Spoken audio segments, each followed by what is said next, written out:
Dios les bendiga, me llamo Carolina y el día de hoy les traigo una reflexión que se llama ¿Cómo Dios me va a usar a mí? Y también vamos a hablar acerca del llamamiento de Moisés. Y para empezar quiero leerles un pasaje que se encuentra en Primera de Corintios según la Nueva Traducción Viviente y dice lo siguiente: Dios escogió lo despreciado por el mundo, lo que se considera como nada, y lo usó para convertir en nada lo que el mundo considera importante. En esta ocasión usaremos como contexto el llamamiento de Moisés y cómo él batalló con inseguridades, con miedos, con temores, y aún así Dios lo usó para liberar al pueblo que estaba cautivo en Egipto. Y bueno, pues todo comenzó, como ya sabemos, en la época de los faraones, cuando estaba reinando Ramsés.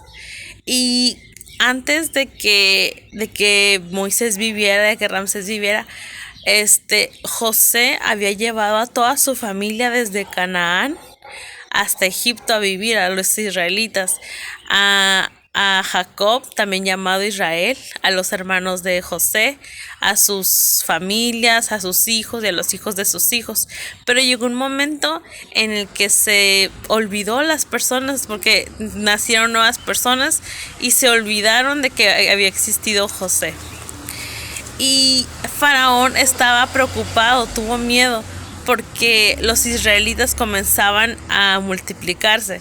Y dice en Éxodo 1:9 al 10: He aquí, dice Faraón, el pueblo de los hijos de Israel es mayor y más fuerte que nosotros. Ahora pues seamos sabios para con él, para que no se multiplique, y acontezca que viniendo guerra, él también se una a nuestros enemigos y pelee contra nosotros, y se vaya de la tierra. Y pues como vemos, pues Faraón estaba muy preocupado por eso. Y lo que hizo fue que cuando nacían los niños de los hebreos, se verificaba el género. Si era un niño, se mataba, y si era una niña, se le preservaba la vida. Entonces, había una mujer israelita que se llamaba Jocabed, que tuvo un niño que la Biblia lo reconoce como hermoso, y lo tuvo cautivo durante 3 meses, lo tuvo oculto para que no lo mataran, pero llegó un punto en el que ya no lo pudo esconder más. Entonces lo puso adentro de un cesto, y ese cesto lo llevó al río. Y ese río tarde o temprano llegó a donde se estaba bañando la hija del faraón. Entonces, la hija de faraón le puso por nombre Moisés, porque dijo: de las aguas lo saqué. Y pues Moisés creció pues con la aristocracia egipcia, con los lujos, las comodidades de su estatus económico.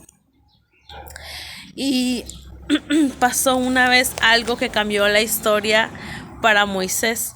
Lo que pasa es que un día estaban peleando, un egipcio estaba golpeando a un hebreo, y Moisés lo presenció. Y Moisés se enojó tanto que mató al egipcio, y él creyó que nadie se había dado cuenta. Pero al día siguiente dice lo siguiente en Éxodo 2 del 13 al 14. Al día siguiente salió Moisés y vio a 2 hebreos que reñían. Entonces dijo al que maltrataba al otro: ¿por qué golpeas a tu prójimo? Y él respondió: ¿quién te ha puesto a ti por príncipe y juez sobre nosotros? ¿Piensas matarme como mataste al egipcio? Entonces Moisés tuvo miedo y dijo: ciertamente esto ha sido descubierto. Después de esto, el faraón Ramsés buscó a Moisés porque lo quería matar por lo que había hecho, pero Moisés huyó a Madián. Y en Madián conoció al sacerdote de ahí que se llamaba Jetro. Y Jetro le ofreció hospedaje y le dio la mano de su hija Séfora en matrimonio a Moisés. Y bueno, todo esto que les estaba contando es para ponerlos en contexto sobre lo que sigue. Y lo que sigue es lo crucial. Es cuando Moisés tiene ese acercamiento directo con Dios.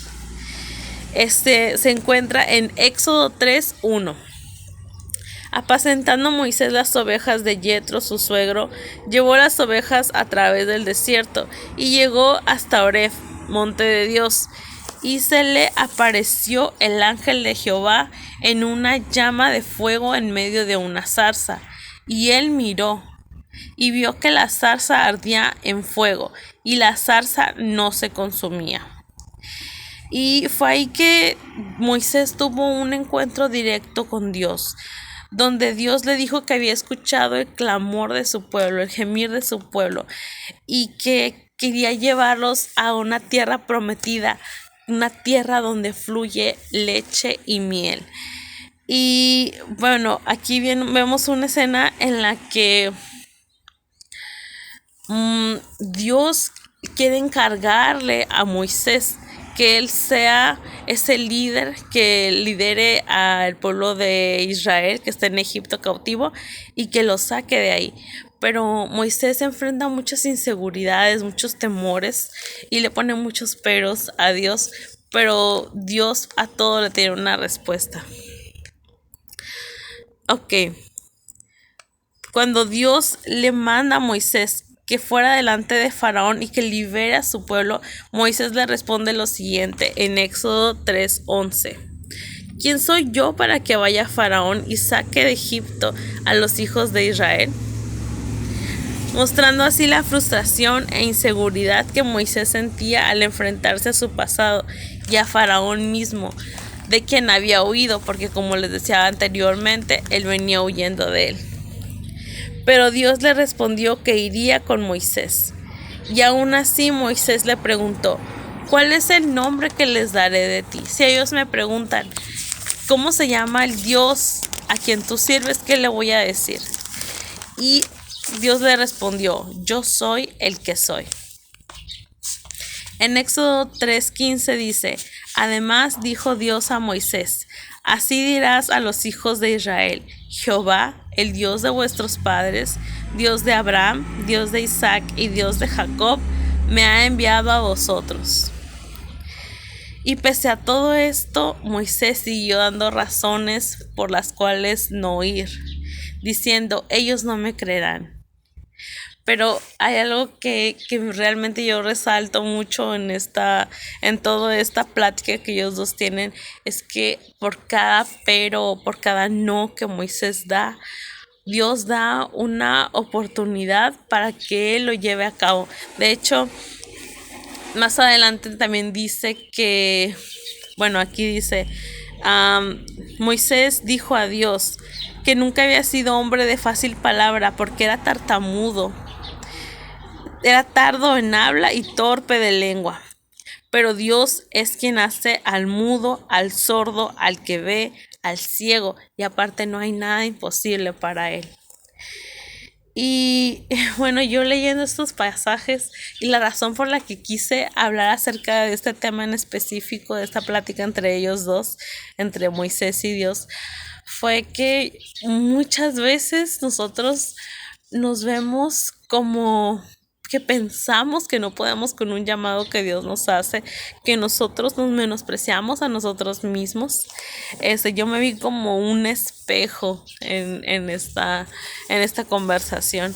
Y yo, por ejemplo, a mí me gusta mucho cantar, a veces canto en la iglesia local. Y me gusta mucho porque por una parte es exaltar el nombre de Dios delante de todos y reconocerlo delante de todos, pero por otra parte está esta inseguridad y este miedo que yo cuando veo todo lo que Moisés dice, pero manda a otra persona, pero esto, pero lo otro. Pero si Dios va contigo y si Dios te está respaldando, es porque tú ya estás capacitado y porque lo puedes hacer. Al final todos somos seres imperfectos respaldados por un Dios perfecto. Y si luchamos para hacer algo no luchamos solos. Y así es que como Dios hizo que la vara de Moisés, porque también menciona que le dice, saca la vara que tienes ahí, y saca la vara que Moisés tenía ahí, la tira al suelo y se convierte en una serpiente para que los israelitas crean que él venía de parte de Dios. Así como Dios hizo ese milagro, Dios también puede hacer el milagro en tu vida y también te va a respaldar haciendo lo que tú quieras hacer. Entonces, yo te animo, si tú tienes un don, si tú tienes un talento, si tú tienes algo que tú sabes que puedes contribuir en el reino de Dios, úsalo porque Dios va delante de ti como poderoso gigante. Y vaya que este tema es algo que me apasiona mucho porque esa historia me encanta y veo cómo es la evolución de Moisés a lo largo de Éxodo. Incluso después en Levítico también, cómo Moisés pasó de ser un hombre completamente inseguro y completamente sin un propósito, sin un futuro, a ser el líder. Bueno, todo fue mediante Dios, pero fue el líder de Israel y logró hacer muchas cosas. Y de hecho primero Aarón iba a ser el que iba a hablar, Moisés solamente iba a transmitirle el mensaje a Aarón, pero al final de cuentas Moisés asumió el papel de líder y de hecho directamente se dirigía a Dios y pasaba días enteros en la presencia de Dios. Entonces, si Moisés pudo hacer eso, ¿qué te lo impide a ti? Y pues los dejo con esa reflexión y que tengan un muy buen día y que Dios les bendiga.